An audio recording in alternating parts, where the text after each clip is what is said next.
Hello and welcome. बहुत सारे लोग रिकर्जन सीखते हैं और ये सोचते हैं कि रिकर्जन सिर्फ एक थ्योरी है, फंक्शन खुद को कॉल कर रहा है, एक कॉल स्टैक बन रहा है। But recursion is not just a theory.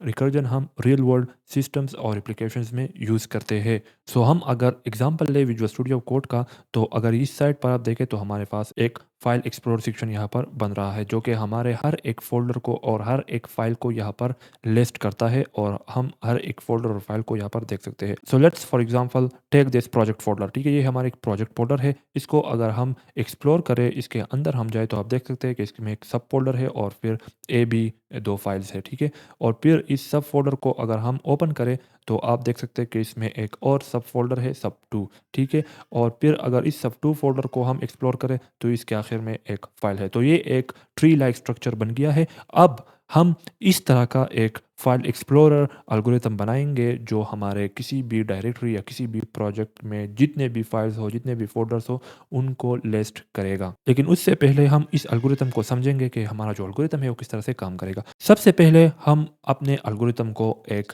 Path देंगे, एक फ़ोल्डर का पाथ, और फिर हमारा वो एल्गोरिथम इस फ़ोल्डर के पाथ को जो है ना एंटर करेगा, या उसके अंदर जो कंटेंट है वो रीड करेगा। ठीक है? तो जब वो रीड करता है, लेट्स से हम इसको प्रोजेक्ट फ़ोल्डर दे रहे हैं। ठीक है? और जब ये प्रोजेक्ट फ़ोल्डर को रीड करेगा, तो हमारे पास यहाँ पर 3 आइटम्स आएँगे। एक हमारे पास सब1 फ़ोल्डर आ जाता है, एक ए फाइल और फिर b.js फाइल। सो ये 3 आइटम्स हमारे पास आ गए। ठीक है? अब हमारा जो एल्गोरिथम है, इन आइटम्स के ऊपर लूप करेगा। ठीक है? और देखेगा कि इनमें फाइल्स कौन-सा है और फ़ोल्डर कौन-सा है। तो अगर कोई भी फाइल है, तो उसको जस्ट लिस्ट करेगा या प्रिंट करेगा, और अगर कोई भी फ़ोल्डर है, तो दोबारा उस फ़ोल्डर के अंदर जो है ना वो जाएगा। ठीक है? तो दोबारा जब आता है और दोबारा इसको एक्सप्लोर करता है, इसको एंटर करता है, तो दोबारा हमारे पास 2 आइटम्स यहाँ पर आ जाएँगे। ठीक है? एक सब2 और एक जो है ना टेस्ट.txt फाइल। ठीक है? तो अब हमारा एल्गोरिथम देखेगा कि इसमें फाइल कौन-सा है और फ़ोल्डर कौन-सा है। अगर कोई भी फ़ोल्डर है, तो उसको अगेन एक्सप्लोर करेगा, और अगर कोई फाइल है, तो उसको जो है ना वो प्रिंट करेगा। तो ये हमारा एल्गोरिथम है और रिकर्सिवली इस तरह से काम करेगा।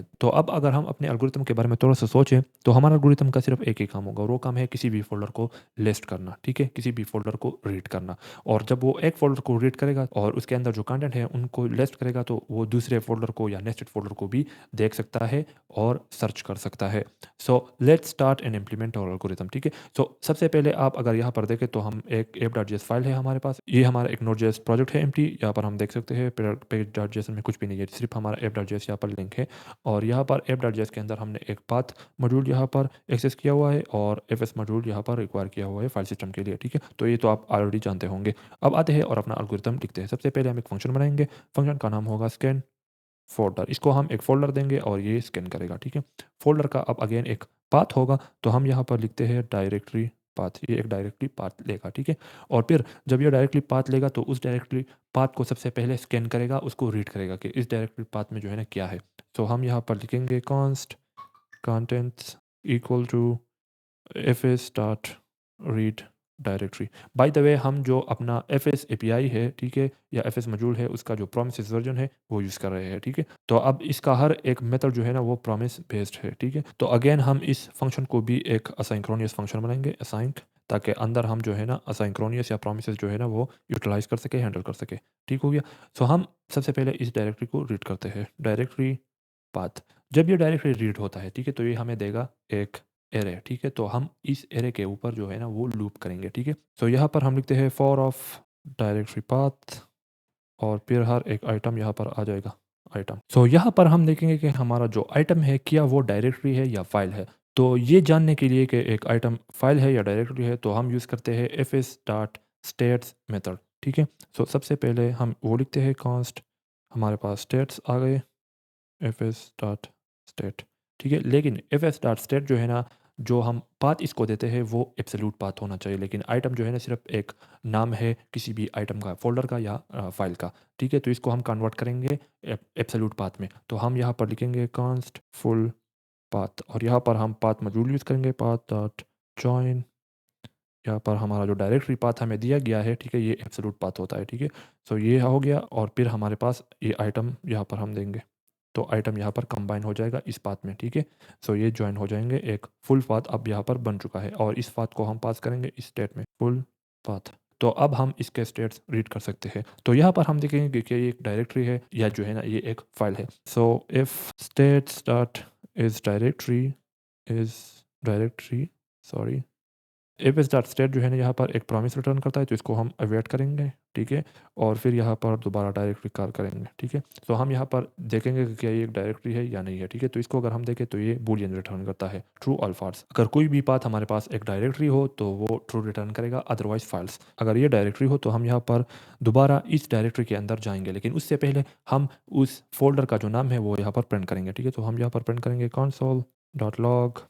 सबसे पहले हम फ़ोल्डर का जो आइकन है वो यहाँ पर प्रिंट करते हैं, फ़ोल्डर फ़ोल्डर ओपन, ठीक है। और फिर हमारे पास आ जाएगा वो आइटम, यानी जो फ़ोल्डर है, ठीक है, वो उसका नाम यहाँ पर हम प्रिंट करेंगे, ठीक है। और फिर इस डायरेक्टरी के अंदर हम जाएंगे। सो इस डायरेक्टरी के अंदर जाने के लिए दोबारा ये सेम फंक्शन हम कॉल करेंगे, क्योंकि हमारा ये जो स्कैन फ़ोल्डर है ये ऑलरेडी एक डायरेक्टरी को स्कैन करता है, ठीक है। तो हम दोबारा इसको कॉल करते हैं, क्योंकि हमारा ये जो सब डायरेक्टरी है ये बेसिकली एक छोटा वर्जन है, एक सब प्रॉब्लम है ऑफ दिस ह्यूज प्रॉब्लम। तो दोबारा हम स्कैन फ़ोल्डर को जो है ना वो यहाँ पर कॉल करेंगे, स्कैन फ़ोल्डर, और यहाँ पर हम अपना जो फुल पाथ है वो यहाँ पर देंगे, ठीक है। क्योंकि अब हम इस सब डायरेक्टरी का जो फुल पाथ है उसको जो है ना एक्सप्लोर करना चाहते हैं, उसके अंदर एंटर होना चाहते हैं, तो वो हम यहाँ पर देंगे, ठीक है। अदरवाइज़ अगर हमारे जो आइटम है ये एक फ़ाइल है तो सिंपली हम इसको प्रिंट करेंगे, ठीक है। सो अदरवाइज़ एल्स यहाँ पर हम प्रिंट करेंगे console.log, और यहाँ पर हम एक फ़ाइल का आइकन देंगे, ठीक हो गया। और फिर जो है ना आइटम फ़ाइल का नाम यहाँ पर हम देंगे। तो अब हमारा ये जो फ़ंक्शन है ये कंप्लीट हो चुका है, ठीक हो गया। ये हमारा एक रिकर्सिव केस है, ठीक है, और ये हमारा बेस केस है। तो अब हमारा ये एल्गोरिथम किसी भी फ़ोल्डर को रिकर्सिवली सर्च करेगा और उनके जो कंटेंट्स है उनको लिस्ट करेगा। लेकिन यहाँ पर एक और चीज़ है, स्कैन फ़ोल्डर को हम अवॉइड करेंगे, क्योंकि अगर हम इसको अवॉइड ना करें तो हमारे जो रिज़ल्ट्स है या फ़ोल्डर का जो स्ट्रक्चर है वो आगे पीछे हो सकता है, क्योंकि ये एक असिंक्रोनियस कॉल है। एक फ़ोल्डर जो है ना ज़्यादा टाइम लेगा अगर उसमें कंटेंट ज़्यादा हो, और दूसरा फ़ोल्डर जो है ना वो कम जो है ना टाइम ले सकता है, ठीक है। क्योंकि ये एक सिंक्रोनियस फंक्शन है, ठीक है, और ये इनपुट आउटपुट बाउंड है, तो इसलिए हम इसको अवॉइड करेंगे, इसके लिए वेट करेंगे, ठीक है। ताकि हमारा ये जो स्ट्रक्चर है ये लीनियर बन जाए, जो जो फ़ोल्डर हम पहले स्कैन कर रहे हैं वो पहले आ जाए, और जो बाद में स्कैन कर रहे हैं वो बाद में आ जाए। तो इसलिए इसको अवॉइड करना ज़रूरी है। अगर आप ऐसा नहीं करेंगे तो आपके फ़ोल्डर्स आगे पीछे हो सकते हैं। अब आते हैं और इस एल्गोरिथम को टेस्ट करते हैं। तो यहाँ पर हम देंगे स्कैन फ़ोल्डर, और यहाँ पर हम इस प्रोजेक्ट का पाथ देंगे। तो इसका एक एब्सोल्यूट पाथ बनेंगे, पाथ डॉट जॉइन। सबसे पहले हमारा डायरेक्टरी नेम, यानी जिस डायरेक्टरी या जिस फ़ोल्डर में हमारा ये करंट फाइल रन हो रहा है, ठीक है, तो उसका जो पाथ है वो हम एक्सेस कर सकते हैं बाय डायरेक्टरी नेम, ठीक है, इस वेरिएबल से। और फिर हम उसके साथ जॉइन करेंगे ये प्रोजेक्ट, चूँकि हमारा ये प्रोजेक्ट फ़ोल्डर और ये app.js फाइल, ये करंट स्क्रिप्ट ये सेम फ़ोल्डर में है, ठीक है। तो इसलिए हम डायरेक्टली इस प्रोजेक्ट का नाम यहाँ पर देंगे, ठीक है, इस फ़ोल्डर। सो ये बन जाता है प्रोजेक्ट, ठीक है। और अब हम इसको स्कैन करते हैं और इस फाइल को रन करते हैं, ठीक है। अच्छा, ये एरर क्या कह रहा है? Oh, so the problem is we have mistakenly given the directory path instead of the contents, ठीक है। ये कंटेंट्स होना चाहिए, इसके ऊपर जो है ना हम लूप करते हैं, ठीक है। डायरेक्टरी पाथ के ऊपर नहीं, ये तो स्ट्रिंग है और ये एक एरे है, तो हम कंटेंट्स के ऊपर यहाँ पर लूप करते हैं। तो दिस वाज द मिस्टेक, और फिर दोबारा इसको जो है ना टेस्ट करते हैं, रन अगेन। अब आते हैं यहाँ पर देखते हैं, ठीक है, कंटेंट्स इज़ नॉट आइटरेबल, ये आइटरेबल नहीं है, क्यों? ओके, ये आइटरेबल इसलिए नहीं है, अगेन एक मिस्टेक है, अवेट, हम इसको अवेट नहीं कर रहे, एक प्रॉमिस रिटर्न करता है, ठीक है। तो प्रॉमिस अगेन एक आइटरेबल ऑब्जेक्ट नहीं है। तो अब हम कॉल करते हैं दोबारा।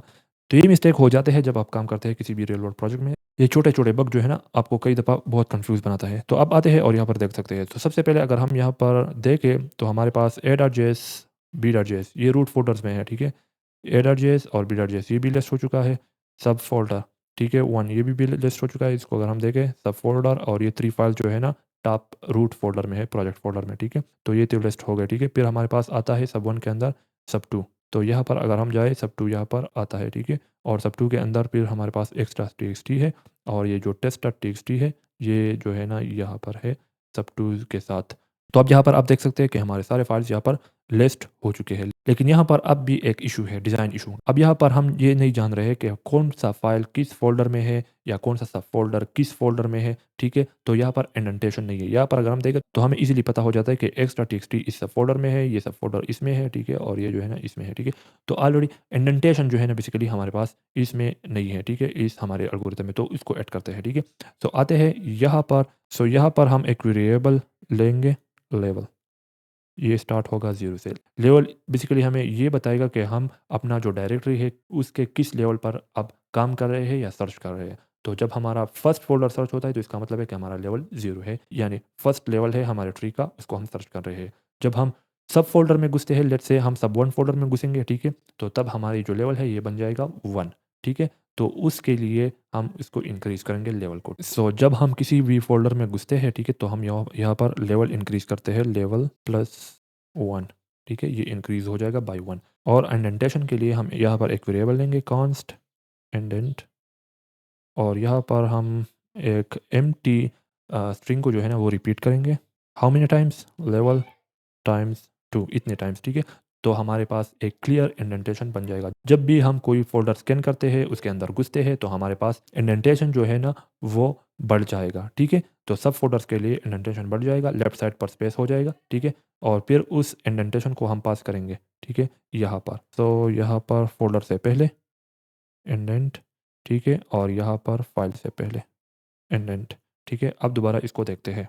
तो अब अगर हम देखें तो हमारे पास एक ब्यूटीफुल ट्री लाइक स्ट्रक्चर बन चुका है, एक हायरार्की बन चुकी है, एक रियल फाइल एक्सप्लोरर यहाँ पर बन चुका है। सबसे पहले अगर हम देखें तो टॉप लेवल पर हमारे पास ये 3 आइटम्स है, ठीक है? फिर हमारे पास सब फ़ोल्डर के अंदर जो है ना वो सब2 फ़ोल्डर है और एक ये फाइल है, ठीक है? इन दोनों का इंडेंटेशन जो देखें तो वो सेम है, ठीक है?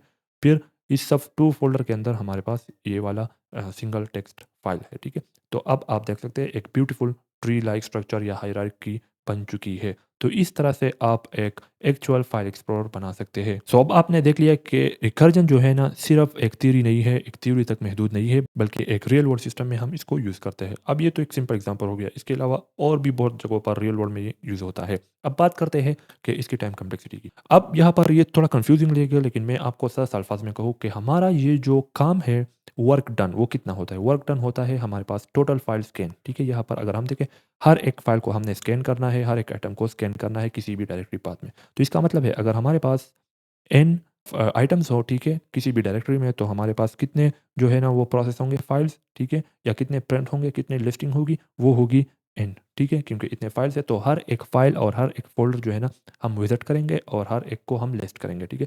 तो यहाँ पर अगर हम देखें रीड डायरेक्टरी किसी भी डायरेक्टरी के अंदर सारे के सारे फ़ोल्डर को एक दफ़ा लिस्ट करता है, ठीक है? फिर उसके ऊपर हम लूप करते हैं और हर एक फ़ाइल को यहाँ पर हम प्रोसेस करते हैं, ठीक है?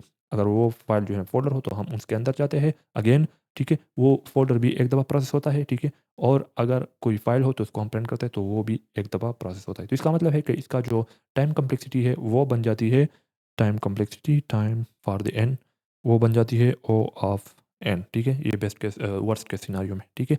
और फिर हमारा स्पेस कम्प्लेक्सिटी है डेप्थ ऑफ द ट्री, ठीक है? यानी किसी भी पाथ में जो सबसे डीपेस्ट हमारा पाथ होता है, डीपेस्ट हमारी आइटम होता है, उसको हम कंसीडर करते हैं एज द स्पेस कम्प्लेक्सिटी, ठीक है? तो यहाँ पर अगर हम देखें यहाँ पर हमारे पास मल्टीपल फाइल्स है, ठीक है? बहुत सारे फाइल्स है, फोल्डर्स है, ठीक है? लेकिन जो सबसे डीपेस्ट है ना वो हमारे पास ये वाला फाइल है, ठीक है? तो इसको अगर हम काउंट करें और इस बेस केस तक पहुँचने के लिए ये हमारा बेस केस है अगेन, ठीक है? सो इस फाइल तक पहुँचने के लिए हम कितने जो है ना लेवल्स पर आ चुके हैं, कितने डीप आ चुके हैं, तो यहाँ पर हम काउंट कर सकते हैं 1, 2, 3, 4। तो यहाँ पर इस प्रोजेक्ट के लिए हमारा स्पेस कम्प्लेक्सिटी जो है वो है एक्चुअल में 4, ठीक है? तो अगेन ये बन जाएगा O ऑफ D, ठीक है? जितने ज़्यादा नेस्टेड लेवल्स होंगे और जो सबसे डीपेस्ट हमारा पाथ होता है, डीपेस्ट हमारा फाइल होता है, उस ट्री को, उस डीपेस्ट ट्री को और उस डीपेस्ट स्ट्रक्चर को जो है ना उसके डेप्थ को हम कंसिडर करेंगे और वो हमारा स्पेस कम्प्लेक्सिटी बन जाता है। सो हमारा स्पेस कम्प्लेक्सिटी यहाँ पर बनेगा space of D is equal to O of D। So अगर आपका कोई क्वेश्चन हो तो नीचे कमेंट करें। Until next time, best of luck.